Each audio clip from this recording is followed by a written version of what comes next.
রূপে গুণে চোখে আর পাঙ্খিরে যেই কারণে অনেকে পাংখা বলে, এই ব্রিডের কবুতরগুলোর ভিতরে সবই আছে একসাথে। এই জন্য এই ব্রিডের কবুতরগুলো অনেক ভালো লাগে, কারণ এগুলো সব দিকেই 100-100।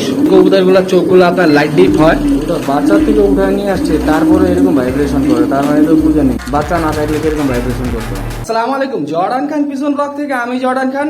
আজকের ভিডিও কি হবে এটা তো আপনারা প্রথমে ট্রেলার দেখে বুঝতেই পারছেন। আজকে একটা বর্ষু টোটের ব্লু চোখে র পাখি মাদি দেখাবো, তো আর দেরি না করে মাদিটা বের করে ফেলি। এই জায়গায় বাচ্চা হইতেছে, এই যে বাচ্চা দেখেন একদম সম্পূর্ণ জাবরা।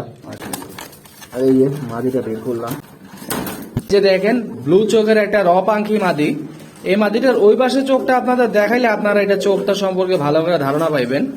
আর এই কবুতরগুলো আপনার দুই পাশে চোখগুলো একটু লাইট ডিপ হয়, আর এই কবুতরগুলো আপনার ঝড়ো ভাইব্রেশন করে। আর এই কারণে এই ব্রিডের কবুতরগুলো আমার অনেক পছন্দ। এটা কিন্তু আমার ঘরের বাচ্চাই, এটা মাত্র 3 দশকের কবুতর, সম্পূর্ণ জাবরা মাশাআল্লাহ। এই সাইডের চোখটাও আপনাদের দেখাই দিতেছি। এই দেখেন আমি বলছি না, এই কবুতরগুলোর চোখগুলো আপনার লাইট ডিপ হয়। এই চোখটা দেখছেন একদম র পাখির যে ব্লু চোখটা হয়, র ব্লু চোখ, এটা কিন্তু ওই চোখই মাশাআল্লাহ। ঠোঁটের বর্ষিটা এই যে দেখা যেতেছে, দেখছেন এই যে বাড়তি ঠোঁট, নিচেরটা একদম সম্পূর্ণ জাবরা। এই ছাইরা দেখাই, এগুলো আবার তুফান ভাইব্রেশন করে, তার সাথে সাথে শুরু হয়ে যাবে। দেখেন কবুতর বাচ্চার থেকে উঠায় নিয়ে আসছে, তারপরে এরকম ভাইব্রেশন করে, তার মানে তো বুঝে নেই বাচ্চা না থাকলে এরকম ভাইব্রেশন করে।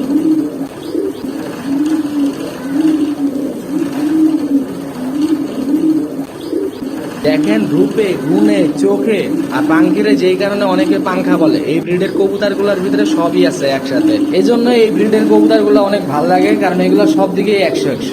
যারা এই ভিডিওটা দেখতেছেন সবাই এই মাদিটার এই ব্রিডটার জন্য দোয়া করবেন, যাতে এগুলা দিয়ে বেশি বেশি করে ডিম বাচ্চা নিয়ে নিজের জন্য কিছু রাইখা দিতে পারি। আর যারাই আমার ভিডিওগুলো রেগুলার দেখেন এবং আমার ভিডিওগুলোকে লাইক কমেন্ট শেয়ার করে সাপোর্ট করেন, সবাইকে মনের গভীর থেকে ধন্যবাদ জানাই। আর সবার কাছে আমার আরেকটা রিকোয়েস্ট রইল, যারা এই ভিডিওটা দেখতেছেন আমার ভিডিওগুলো রেগুলার দেখার জন্য আমার আইডিতে ফলো দিয়ে আমার পাশেই থাকবেন। আর সবাইকে আমার পক্ষ থেকে 5 ওয়াক্ত নামাজ পড়ার দাওয়াত রইল। যাক এখন কবুতরটা বের করে ফেলি। এই যে এখন কবুতরটা জায়গায় ছেড়ে দিই, বাচ্চা খাওয়াবো। এই যে বাচ্চা আছে, বুঝছেন। এই ভিডিওটা এইখানেই শেষ করতেছি। সবার প্রতি দোয়া ও ভালোবাসা রইল। দেখা হবে নেক্সট ভিডিওতে। আল্লাহ হাফেজ।